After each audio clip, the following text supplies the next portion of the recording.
અને ગોપીચંદ સગા મામા ભાણેજ થાય. એકવાર ભરથરી રાજાને એમ થયું કે હાલ કોડું બંગાળના રસ્તે જવા દેવાના. મારો ભાણેજ ગોપીચંદ શું કરે છે, મારા બેન મેનાવતી શું કરે છે. અને એ વખતે વાહનની વ્યવસ્થા કાંઈ નહોતી. બાપા વાહન કાંઈ નહોતા, હાથી ઘોડા આવું બધું હતું. અને એ બધું લઈ અને કોડું બંગાળના રસ્તે ભરથરી રાજા હાલતા થાય છે. એમાં ધીરે ધીરે ધીરે ધીરે હાલતા થાય છે. એમાં રસ્તામાં ભૂદેવ સામા મળે છે. બ્રાહ્મણ સામા મળે છે.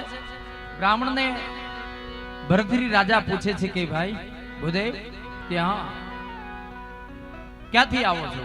કોડ બંગાળથી આવું છું. હા તો મારા બેન મેનાવતી મારો ભાણેજ ગોપીચંદ શું કરે છે એના જરાક મને સમાચાર આપશો. પછી ઈ ભૂદેવ બ્રાહ્મણ ભરથરી રાજાને કહે છે, શું કહે છે? સોનલા વાટકડી અને રૂપલા કાંગસી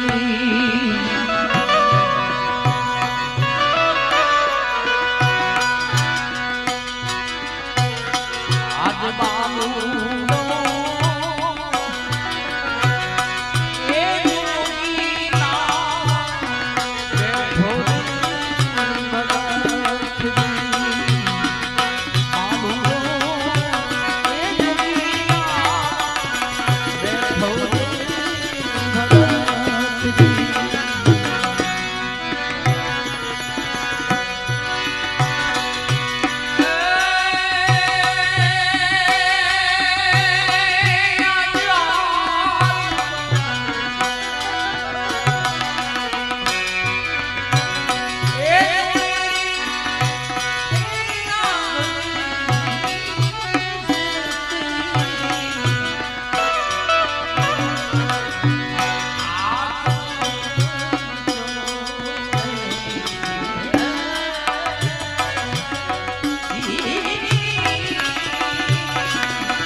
ગોપીચંદ કે છે માં તમારી આંખમાં આંસુ કેમ છે માં?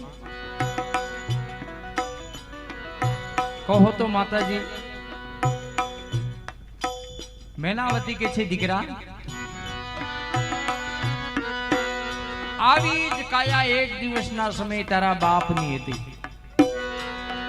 એની અત્યારે ધૂળ કે રાખ ગોતવા જાવ તો મળે એવું નથી. આ કાયાનો કોઈ દી ગર્વ ન કરાય. ગમે એવી રૂપાળી કાયા હોય તો ભલે કાળી કાયા હોય તો ભલે એક દિવસના સમયે ધૂળ ભેગી ધૂળ થવાની છે. કાયા અને માયા, કાયા અને આ માયા કોઈની થઈ નથી ને કોઈની થવાની નથી. કરોડો રૂપિયાની મિલકત આપણી પાસે હોય ને બધું મૂકીને વી જવાનું છે.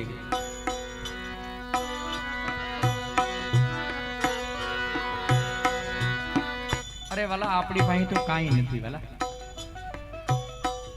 સિકંદર જેવા બાદશાહ પાસે કેટલી માયા હતી.